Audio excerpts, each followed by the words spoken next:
মাছ হাঁসলে কি করবেন? হাঁসের মাংস করব আর আতপ চালের রুটি করব। আসসালামু আলাইকুম বন্ধুরা, ছাদে রান্নার জন্য আমি চুলো তৈরি করছি। এরকম 4 কোণা শেপ দিয়ে নিয়েছি।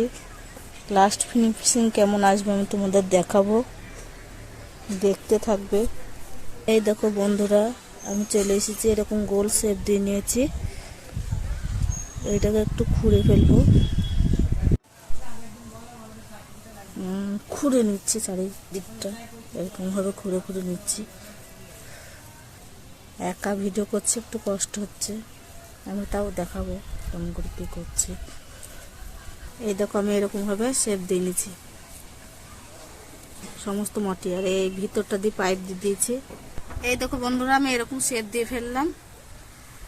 ডিজাইনটা কেমন হয়েছে তোমরা কমেন্টে বলবে। এই ধার দিয়ে একটা করবো, মানে মুখ করব, এই সাইডে মুখ হবে, ওই ধারে পাইপ দিয়েছি ধুমো পাস হওয়ার জন্য। বন্ধুরা, আমি চুলোর মুখটা তৈরি করে ফেলেছি। এবারে এটাকে আমি লেপবো। কাজ অলরেডি রেডি হয়ে গেছে, এবার শুধু এই দেখেন, এবারে আমি লেপছি। এই দেখো বন্ধুরা, আমার চুলোটা তৈরি হয়ে গেছে, শুকিয়েও গেছে। আজকে প্রথম ধরাবো, আজ হাঁসের মাংস রান্না করব আর আতপ চালের রুটি তৈরি করব। হ্যাঁ, হাঁস জবাই করে পরিষ্কার করা হয়ে গেছে, এবার আমি কেটে নেব। হাঁসের মাংসটা আমি সুন্দর করে ধুয়ে কেটে নিয়েছি। এই দেখো, এবার রান্না বসিয়ে দেব। আজকে আমি ছাদে চলে এসেছি আর আমি নতুন চুলো তৈরি করেছি। চুলোটা দেখবে, কার পছন্দ হয় বলবে কমেন্টে। নৌকো চুলো, নৌকোর মতন দেখতে অনেকটা। ওই বিসমিল্লাহ, দেখি প্রথম চুলো ধরাচ্ছি। চুলোটাকে একটু ধরিয়ে নিই।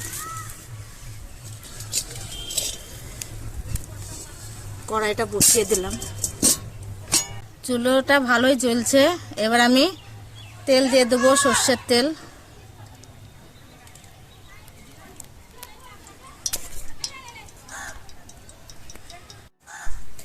তেল গরম হয়ে গেছে, তেজপাতা দিয়ে দিলাম।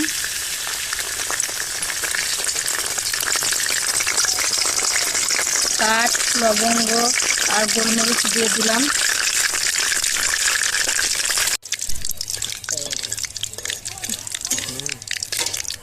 পেঁয়াজ দিয়ে দিলাম, পেঁয়াজটা লাল লাল করে ভেজে নেব। পেঁয়াজটা আমার ভাজা ভাজা হয়ে গেছে। এবার আমি আদা বাটা দিয়ে দিলাম, রসুন বাটা দিয়ে দিচ্ছি, জিরে বাটা দিয়ে দিলাম, হলুদ। এবার নেড়ে চেড়ে কষে নেব একটু। লঙ্কা গুঁড়ো,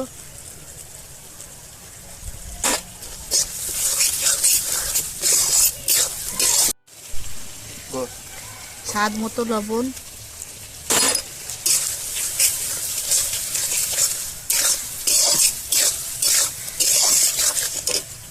আমি কয়েকটা গোটা রসুন দিয়ে দিলাম। আমার ভালো লাগে, যেহেতু আপনাদের ভালো লাগবে আপনারা দেবেন। হাঁসের মাংসতে গোটা রসুন দিলে ভালোই লাগে।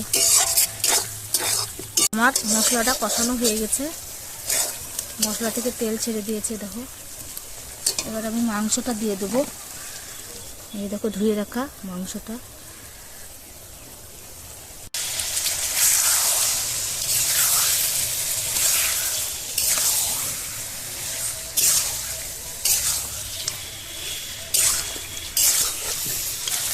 শাহি গরম মশলা দিয়ে দিলাম, একটু অল্পই দিলাম যেহেতু আমি ফোড়ন দিয়েছি।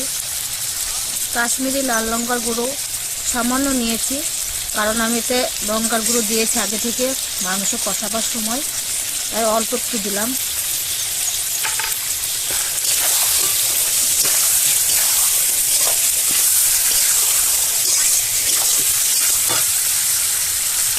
এতে একটু মিট মশলাও দিয়ে দিলাম।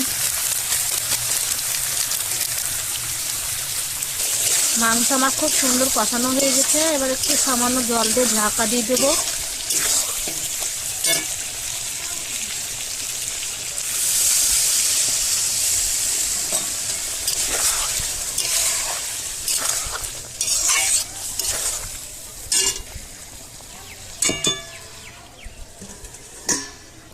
ধনে গুঁড়ো আর জিরে গুঁড়ো করে রেখেছি।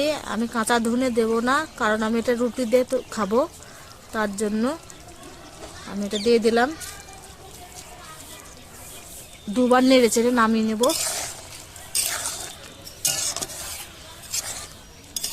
সামান্য একটু ঝোল ঝোল করছি, কারণ রুটি খাওয়ার জন্য। আমার হয়ে গেছে, এবার আমি নামিয়ে ফেলছি। মাংসটা আমি ঢেলে নেব।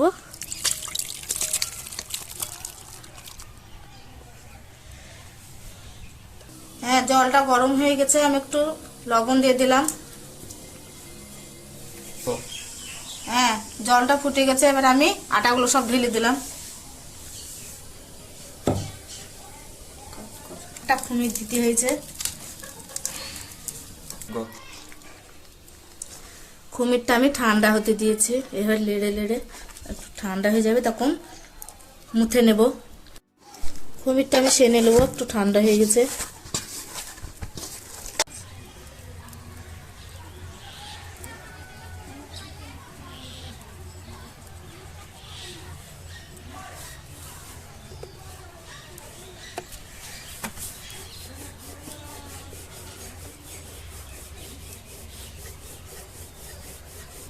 এভাবে সমস্ত রুটিগুলো আমি বেলে নেব অল্প অল্প আটা দিয়ে।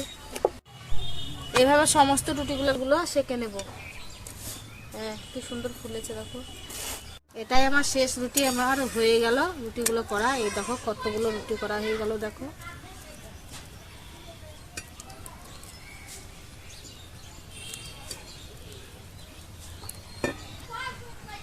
এই দেখেন রুটিগুলো কতটা সফট হয়েছে, দেখেন। হ্যাঁ, একদম খুব নরম হয়েছে। আর এই দেখেন কতটা সুন্দর নরম হয়েছে।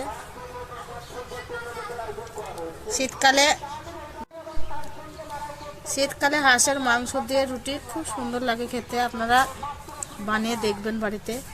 এই দেখুন খুব সুন্দর সিদ্ধ হয়ে গেছে। দেখেন, আরও নতুন নতুন ভিডিও আপনাদের আমি দেখাবো।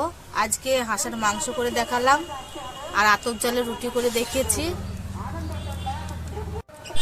এরকম আরও ভিডিও দেখার জন্য সালমা কুকিং রিলেটেড চ্যানেলে সাবস্ক্রাইব করবেন, আর বেল আইকনটি ক্লিক করে রাখবেন।